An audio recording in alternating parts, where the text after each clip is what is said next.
As we consider the future of the home team, we're also reaching into its rich past and taking some essential lessons from crucial moments in history. Join us as we travel through the colorful history of the home team.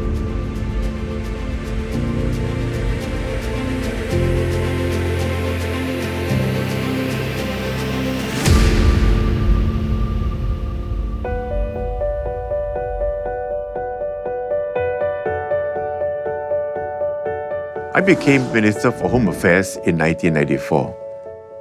With increasing globalization, more people were attracted to Singapore, so Singapore's economy grew. As a result, we also faced many law and order issues, be they petty or major crimes or drug trafficking and abuse or illegal immigration. If you go back to the 1990s, home team departments were very professional, but they each looked at their own area. We should have a more integrated approach where there are a lot of synergies, sharing intel, sharing a same situational picture. By 1995, I started discussing the concept of the home team with the senior management of the ministry and the department heads. I thought they could achieve more if they work and think like one team. Permanent Secretary Peter Chan played a leading role together with the department heads. They went on many road shows to explain the benefits of having the departments work as one team. The home team idea and the vision was put together after 1 year of dialogue and debate. During my time in MHA, there were a couple of instances where the home team concept would have been very important if implemented fully. And there were some gaps in some of the operations that were conducted at that time. The Little India riot was a good example.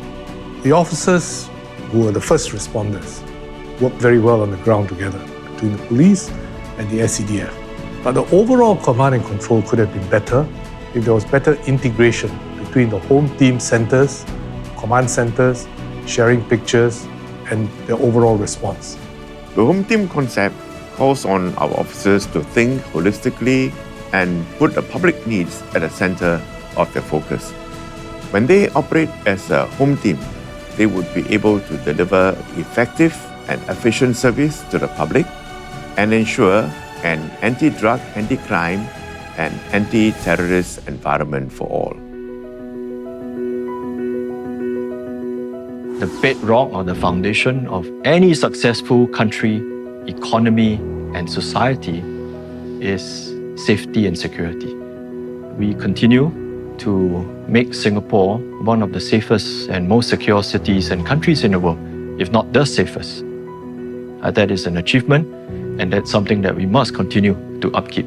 There are many things that the home team needs to do to be even more integrated with other agencies in Singapore.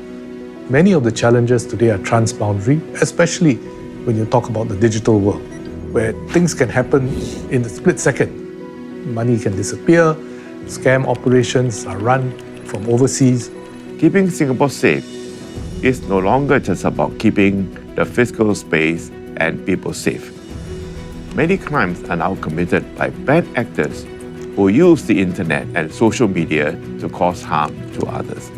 Digital technology and artificial intelligence have now enabled cybercrimes, deepfakes, foreign interference, online harm offenses, and all kinds of scams.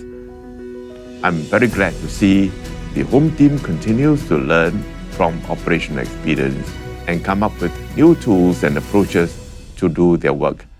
We now have the integrated checkpoints system where one home team agency, one command takes charge of all the home team agencies in the checkpoints. That improves service, improves security, and also efficiency. It's not just immigration clearance, but it's security. So you have a common situational picture worked out between police, CNB, our drug enforcement agency, and of course immigration and other agencies. They share info, intel, and you have to clear people quickly and at the same time deal with security threats and other threats effectively.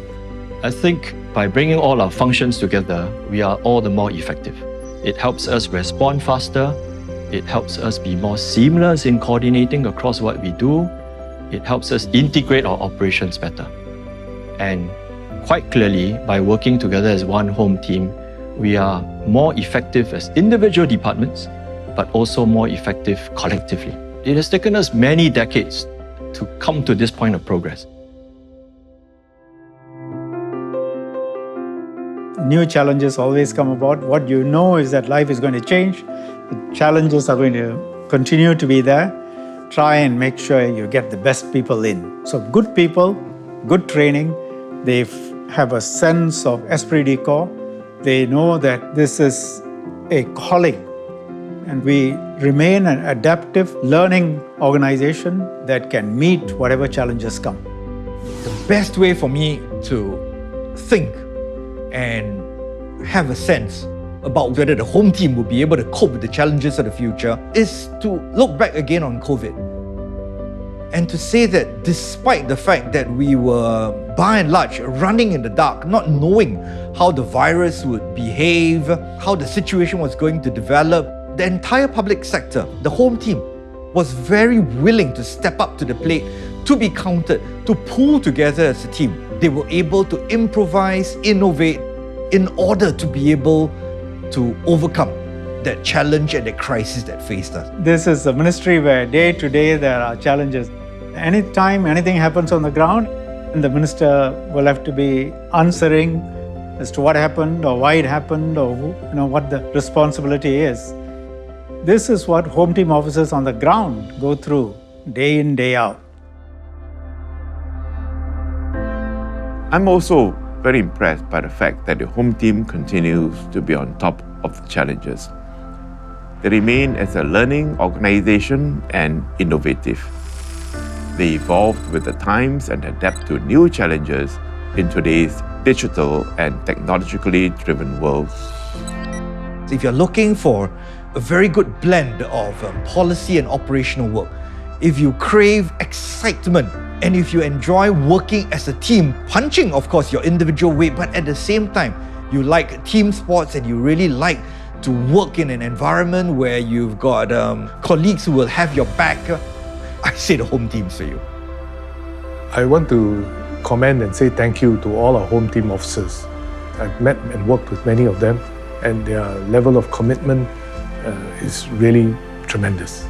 That's a real asset for us.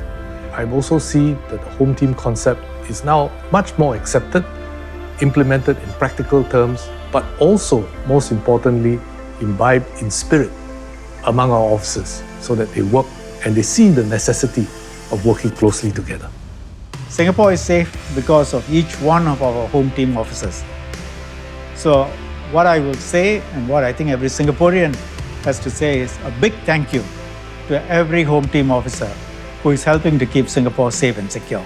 Thank you.